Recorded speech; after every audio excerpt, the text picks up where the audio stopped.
तो आज की इस वीडियो में हम बात करेंगे कि एक्सपेंडिचर मेथड के थ्रू नेशनल इनकम को कैसे कैलकुलेट करते हैं और स्टॉक क्या होते हैं, फ्लो क्या होते हैं, दोनों में क्या डिफरेंसेस है, जीडीपी क्या, डिफ्लेटर क्या होते हैं और एम्बेसीज क्या होती है। इन सब के बारे में आज हम इस वीडियो पे बात करेंगे। सबसे पहले देखते हैं कि एक्सपेंडिचर मेथड के थ्रू नेशनल इनकम को कैसे कैलकुलेट करते हैं। इसमें हमारे 4 पार्ट आते हैं। पहला आता है प्राइवेट फाइनल कंजप्शन एक्सपेंडिचर, जिसको हम लोग house hold final consumption expenditure भी कहते हैं, पर्सनल फाइनल कंजप्शन एक्सपेंडिचर भी कहते हैं, और purchase of a goods and services by a house hold sector. तो ये जो सारी चीज़ें मिला करके हमारा क्या होता है, private final consumption expenditure. Deeply मैंने आपको अपने पुरानी वीडियो पे ये सारा क्लियर किया हुआ है। दूसरा है हमारा government final consumption expenditure, means कि purchase of goods and services by a government sector. ठीक है, पहला हमारा क्या था कि हाउस होल्ड सेक्टर के थ्रू जो भी गुड्स एंड सर्विसेज को परचेज किया गया उसको जोड़ेंगे और किसको ऐड करेंगे उसके साथ, purchase of a goods and services by a government sector, जिसको हम लोग गवर्नमेंट फाइनल कंजप्शन एक्सपेंडिचर भी कहते हैं। थर्ड पार्ट है हमारा ग्रॉस डोमेस्टिक कैपिटल फॉर्मेशन और इन्वेस्टमेंट। ठीक है, फॉर्मेशन को ही इन्वेस्टमेंट भी कहते हैं। ग्रॉस डोमेस्टिक फिक्स्ड इन्वेस्टमेंट क्या होता है कि जो भी फिजिकल एसेट्स आते हैं हमारे कंट्री में वो इंक्रीज़ होते हैं, उनको हम लोग क्या कहते हैं कि कैपिटल फॉर्मेशन हो रहा है हमारे देश में। अब ये भी 3 प्रकार से होते हैं। फर्म क्या करती है कि कैपिटल फॉर्मेशन किस तौर पे करती है कि उसने अपने बिजनेस पे सपोज मशीनरी ले ली, ठीक है, तो मशीनरी लेकर के उसने अपने बिजनेस को आगे बढ़ाया है, तो एक हिसाब से वो बिजनेस के लिए एक एसेट्स हो गया।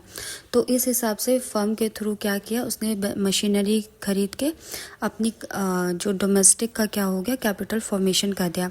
एक हाउस होल्ड क्या करता है कि घर बना लेता है ना, हाउस होल्ड वाले क्या करते हैं, घर बना लेते, प्रॉपर्टी बना लेते हैं, तो वो क्या होता है कि हाउस बना लिया तो वो भी एक हमारा फिक्स्ड एसेट्स जनरेट हो गया क्योंकि बिल्डिंग बनी है। ठीक है, तीसरा हमारा क्या है कि गवर्नमेंट किस हिसाब से फिक्स्ड कैपिटल फॉर्मेशन करती है कि वो कहीं पे बिल्डिंग बना देती है, कंस्ट्रक्शंस का काम करते हैं, ब्रिजेस बना देते हैं। तो इस हिसाब से जो फर्म हो गया, हाउस होल्ड हो गया और हमारा गवर्नमेंट सेक्टर हो गया, ये तीनों मिला करके कैपिटल फॉर्मेशन का काम करते हैं। कुछ हमारे क्या होते हैं कि वर्किंग कैपिटल इन्वेस्टमेंट भी होते हैं, चेंज इन स्टॉक होता है, जैसे कि क्लोजिंग स्टॉक में से हम लोग ओपनिंग स्टॉक को माइनस कर देते हैं तो हमारा चेंज इन स्टॉक आ जाता है। जो भी हमारे इन्वेंट्री में इन्वेस्टमेंट जाता है, फॉर्मेशन जाता है, इंक्रीज होती है, नेक्स्ट एडिशन जाता है स्टॉक पे, वो हमारा क्या हो जाता है, ग्रॉस डोमेस्टिक कैपिटल फॉर्मेशन, और उसी को क्या कहते हैं, इन्वेस्टमेंट भी कहते हैं। फोर्थ पार्ट है हमारा नेक्स्ट एक्सपोर्ट का, जिसमें से हम लोग एक्स माइनस एम मतलब कि एक्सपोर्ट में से इंपोर्ट को माइनस करते हैं। जितना भी हमने बाहर के देश से सामान खरीदा है, ठीक है, उसमें से हमने जितना मतलब इंपोर्ट भी करा है और जो एक्सपोर्ट भी करा है, उनका जो डिफरेंस होता है उनको अगर हम लेस करते हैं, एक्सपोर्ट में से इंपोर्ट को माइनस कर देते हैं, मतलब कि जितना हमने बेचा है और जितना हमने दूसरी कंट्री से ख़रीदा है, उस डिफरेंस को क्या कहते हैं, नेक्स्ट एक्सपोर्ट कहते हैं। ठीक है, अब बात करते हैं एम्बेसी की। ये क्या होता है, ये एक तरह का ग्रुप होता है। ग्रुप किसका होता है, हमारे गवर्नमेंट अथॉरिटीज़ का, जो कि दूसरी फॉरेन कंट्री में गवर्नमेंट को रिप्रेजेंट करती है।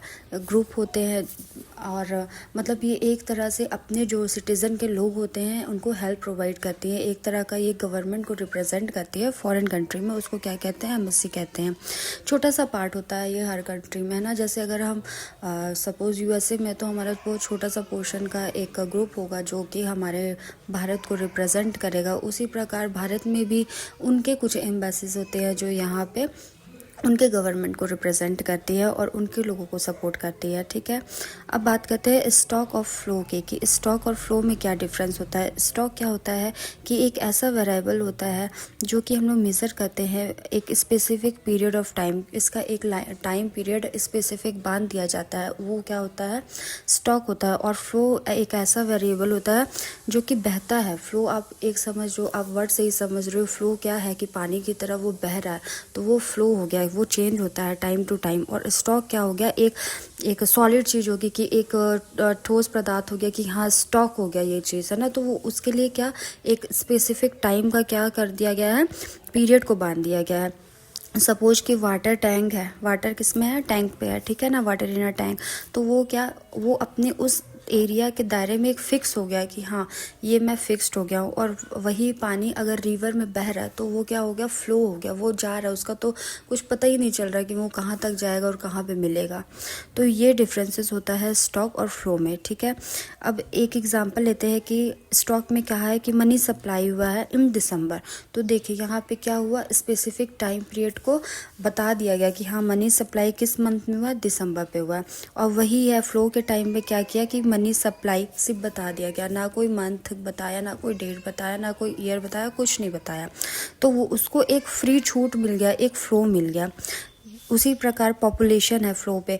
अब पॉपुलेशन का भी कोई हमने उस पर बताया नहीं कि इस ईयर का पॉपुलेशन है या इस मंथ का पॉपुलेशन है या इस कंट्री का, जो भी है। तो ये क्या होता है, फ्लो होता है। बात करते हैं अब कैपिटल गुड्स और कंज्यूमर गुड्स क्या होता है।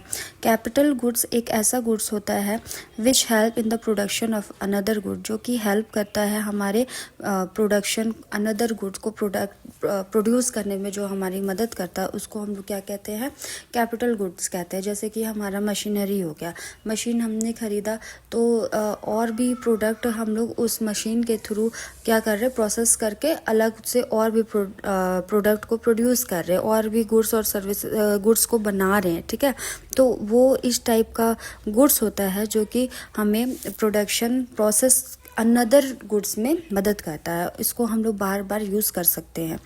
कंज्यूमर गुड क्या होता है, it refers to that good which fulfil the human needs, जो कि बस ह्यूमन नीड्स को फुलफिल कर लेता है। जैसे कि हमारा क्लोथ हो गया, फूड हो गया, खा लिया तो फिर दोबारा यूज़ नहीं कर सकते हैं, पहन लिया तो मतलब रीयूजेबल तो होता है, लेकिन क्या होता है कि ये किसी को, अब कपड़े खरीदे तो उस कपड़े से हम दूसरा कपड़ा तो नहीं प्रोड्यूस कर सकते ना। तो ये चीज़ होता है हमारे कैपिटल गुड्स और कंज्यूमर गुड्स के डिफरेंस में। बात करते हैं कि nominal GDP and real GDP क्या होता है। पहले देखते हैं कि हमने यहाँ पे एक एग्जांपल लिया है बेस ईयर का और एक एग्जांपल लिया है करंट ईयर का। बेस ईयर सपोज हमने लिया है यहाँ पे 2019 का, हमने वीट लिया है, प्राइस है हमारा 10 रुपये पर केजी के हिसाब से, और क्वांटिटी हमने ले रखी है 100 केजी। तो उस हिसाब से हमारा टोटल मार्केट वैल्यू क्या हुआ, 10 × 100 करेंगे तो 1000 हमारा आता है वैल्यू।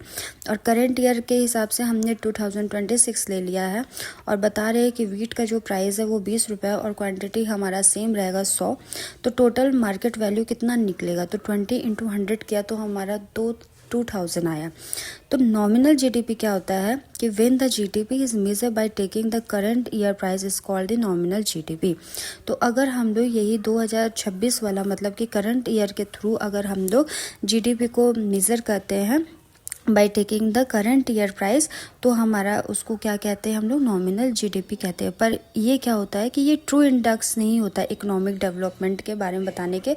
ये कोई सच्चा मतलब हमें इंडेक्स सच्चा जानकारी नहीं देता है, अच्छा नहीं होता है इसका रिजल्ट। तो ये इसलिए हम लोग इसको कम इस्तेमाल करते हैं नॉमिनल जीडीपी को। तो it is also known as GDP at a current price. ये क्या, इसको हम लोग क्या कहते हैं, जीडीपी किस प्राइस पे बोलते हैं, करंट प्राइस पे बोलते हैं, क्योंकि हमने इसमें करंट ईयर के प्राइस के अकॉर्डिंग कैलकुलेट किया है, ठीक है। अब रियल जीडीपी ही को हम लोग बेस ईयर से कैलकुलेट करते हैं, ठीक है। When the GDP is measure by taking the base year price और constant price, then the GDP is called as a real GDP. मतलब कि हम लोग जो बेस ईयर प्राइस के थ्रू जिस जीडीपी को कैलकुलेट कर रहे हैं, या फिर हमने एक कांस्टेंट ईयर बना रखा कि इस कांस्टेंट ईयर का ही हम लोग प्राइस लेंगे या इस ईयर का ही हम लोग बेस बना के रखेंगे। तो वो जो कांस्टेंट प्राइस होता है या फिर जो बेस ईयर वो जो कांस्टेंट होता है वो क्या होता है, उसको हम लोग जीडीपी रियल कहते हैं कि ये हमारा जो जीडीपी है वो रियल जीडीपी है।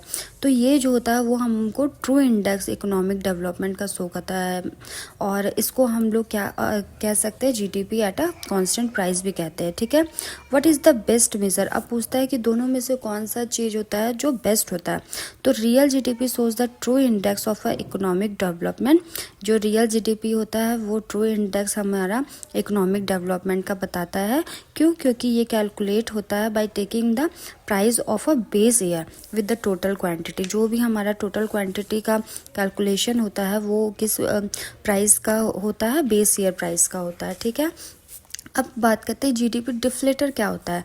It shows the general price level of the country, ये जो जनरल प्राइस लेवल होता है देश का वो हमें बताता है। इसको कैलकुलेट कैसे करते हैं, नॉमिनल जीडीपी में को डिवाइड करते हैं किससे, रियल जीडीपी से, ठीक है। तो हमारा क्या होता है कि जीडीपी डिफ्लेटर आ जाता है। जैसे कि हमारा वहाँ पे नॉमिनल जीडीपी हमने 1000 निकाला था, तो हम क्या करेंगे 1000 को ऊपर लिखेंगे, और रियल जीडीपी हमने कितना निकाला था, 2000 निकाला था, तो 2000 को हम लोग यहाँ पे नीचे लिख करके तो जीडीपी डिफ्लेटर का जो अमाउंट डाल करके हम इसका क्या करेंगे, निकाल लेंगे।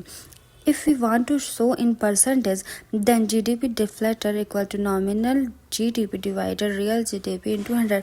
आपको पता ही है अगर हम लोग 100 से किसी भी चीज़ को मल्टीप्लिकेशन कर देते हैं तो हमारा जो वैल्यू होता है वो परसेंटेज में शो हो जाता है।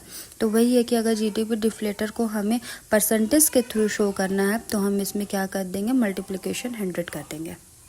तो ये था हमारा आज का पूरा वीडियो जिसपे मैंने आपको एक्सपेंडिचर मेथड बताया, जीडीपी डिफ्लेटर के बारे बताया, नॉमिनल जीडीपी बताया, स्टॉक एम्बेसीज, बहुत सारे ऐसे चीज़ें बताए।